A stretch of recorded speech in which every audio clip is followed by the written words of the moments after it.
All right, so the Nuggets just had their media day this past week. Russell Westbrook had some choice comments to make about his last couple of situations as far as the teams he's been on these last couple of seasons.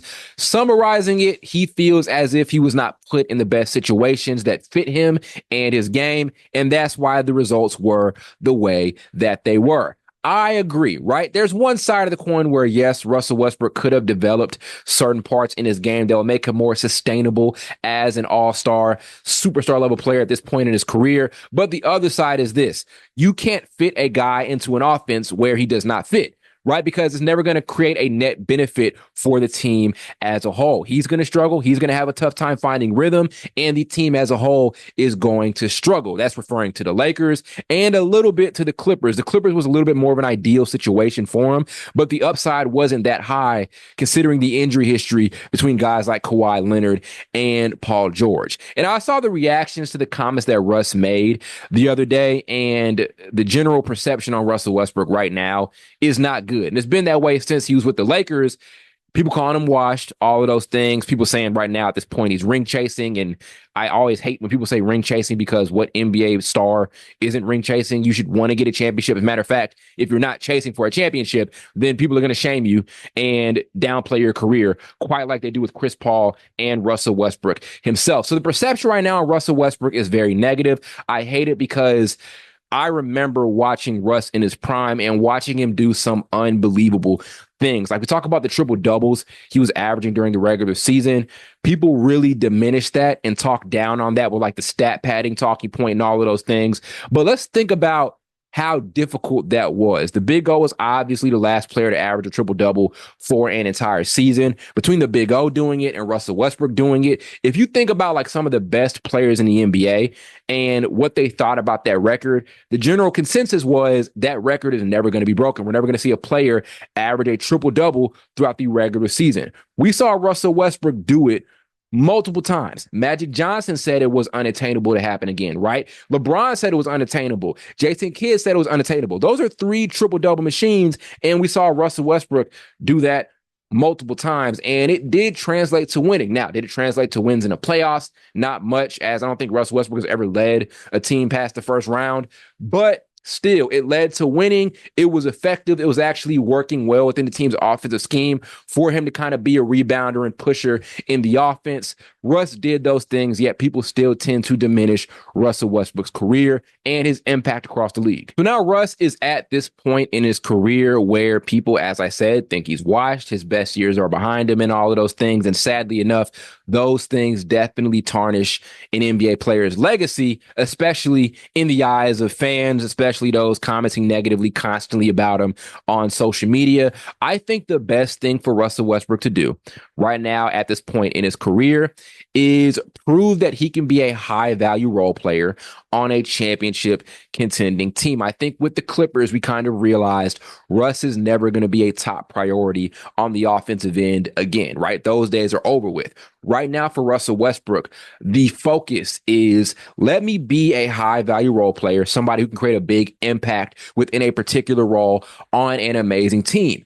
Good thing is he is in the perfect situation to do just that with the Denver Nuggets, who I think structurally are the best basketball team across the entire league. And we've seen a lot of superstars have to get to that point, right, in their career where they know their best years are behind them. They're on the tail end of things, and they're trying to kind of find a role for themselves on championship contending squads, right? And in doing that, people are going to perceive them in a better way by the end of their careers. Better for Russell Westbrook to end his career being a high value role player on a contender than him just staying on these teams that he doesn't fit with and putting up decent enough numbers, but never really getting anywhere, never really getting far in the playoffs and not really winning. We saw Ray Allen do that with the Heat, right? He goes and spends his last 2 seasons of his career with Miami. He's not an all-star anymore. We all know that. He's coming off the bench, but he's making huge plays as a floor stretcher for those Miami Heat squads. Or look at Dwight Howard and Rajon Rondo when they played for the Lakers when they won that championship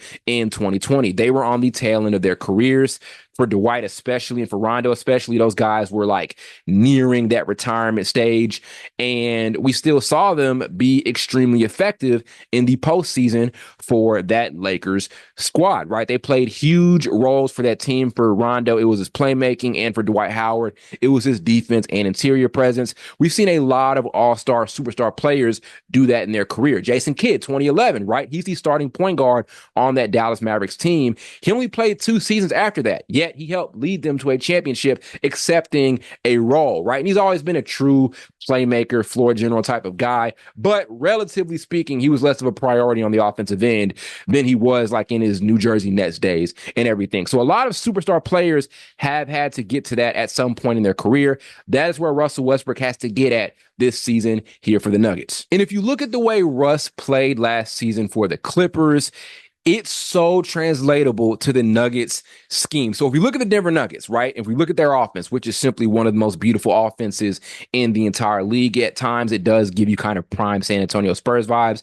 It's focused on a set of really specific things. One is spacing, right? And that's really a point of emphasis throughout the entire league. But spacing is huge for this Nuggets team. Also, constant off-ball movement. You are never going to ever in your life say that the Denver Nuggets have a stagnant offense. There is constant movement, guys getting to certain spots, running through their actions, all of those sorts of things. Constant off-ball movement is everything for this Nuggets team, for them to keep things going and to stay dominant on the offensive end. And there's also a transition attack, creating quick offensive actions early in the offense, early in transition scenarios and things like that. So sometimes there's like Nikola Jokic getting a rebound and pushing it on the break and creating quick buckets early into the shot clock for his team. And there are other focus areas. There's like that 2-man game. Sometimes they'll play out of the post, but generally it falls into those things that I just mentioned. Russell Westbrook, the good thing for him is last season with the Clippers and even the season before, he showed that he can be an amazing off-ball player with the cutting, right? Sometimes he'll kind of be camped at the wing. If there's like a pick and roll scenario, he'll kind of cut to the basket off of the wing and be able to create opportunities, scoring opportunities from there. Just really good right now at this point in his career with recognizing cutting angles, getting there, and being available. That is so translatable to those things that I just mentioned right now with the Denver Nuggets. Russell Westbrook may not be the on-ball threat he was back in OKC and even back in Houston a little bit, but his ability to cut off the ball, to play off the ball, his recognition of those lanes and angles and things like that, that's made him a really good threat at this point in his career. He also did it back in Houston, playing alongside with James Harden.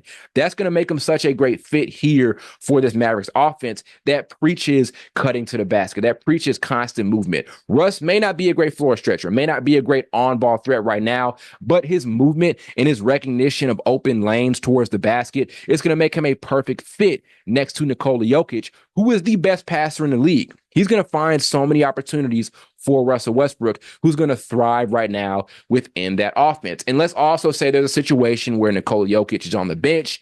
Russ can still handle some playmaking duties. There is so much spacing here for Denver, and that goes back to what I just mentioned. Spacing means a lot for this Nuggets team. Let's say Jokic is on the bench, and we do have Russell Westbrook kind of heading the offense as their main playmaker and facilitator. He is going to thrive with the spacing that he's going to have around him with that Nuggets offense. And I also talked about this too. They like to create transition opportunities. What is something that Russell Westbrook does very well? Rebounding and pushing. He is one of the best point guards ever when it comes to getting a rebound and pushing the ball up the court. Now imagine him doing that in a team that does that well and has done that well historically over the last couple of seasons with this Denver Nuggets team. Those guys know how to get to their spots early in transition, and Russell Westbrook is going to do so well in that type of environment. It's going to be kind of reminiscent of what he was able to do in OKC. Like I said, they love to have him rebound because it made sense to have him do that, push the ball up court, and he knew how to make plays in transition or just attack the basket himself in transition and go from there. The fit with him in Denver is going to be better than any fit he's had over the last couple of seasons. There was a situation in Washington, the LA Lakers, the Clippers, and also the Rockets. I think this is going to be the best post OKC Russell Westbrook team fit we've seen. He may not have the numbers that he put up in Houston and in Washington, but from a fit standpoint, as far as trying to win and make everything translatable to wins, this is his best situation since OKC, in my opinion, flat out. You can argue Houston maybe because he was playing alongside with James Harden, but this offense and his role within this offense just makes so much sense. I'm actually excited to see what he does within this Nuggets offense. I know people are kind of complaining about their lack of depth this season, and people don't really pay much attention to Russ and his game and his effect on winning right now. But this is such an ideal situation for him and for that Denver Nuggets offense. Not only is he going to benefit from the way they play in their structure, but they're going to benefit from him and some lingering skill sets that he still has from his best years. So again, this is such an ideal situation for Russ. I am so excited to see what he's able to do. And I think this is going to be the closest he's going to get to championship contention since his Kevin Durant days in OKC. Because like I said, let's face it, the team he's been on the last couple of seasons haven't really been contenders. I'll give Houston the nod. Maybe they were a contender and everything. But since then, the Wizards definitely weren't a contender, right? The Lakers, when they got him,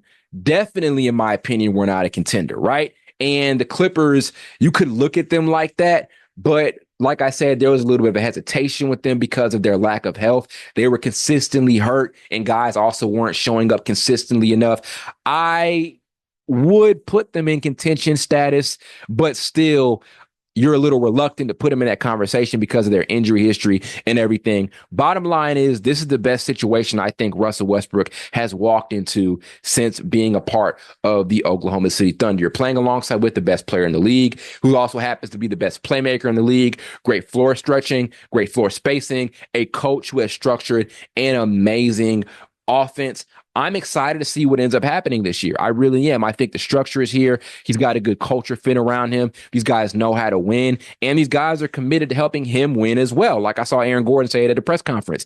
His job is to try to help Russell Westbrook get his first championship. And I love that mentality, right? That's what you want to have on your team. So I think this Denver situation is really ideal here for Russ. It's great for him to kind of get back here on a contender. And like I said, provide value as a really good role player on a championship contending group.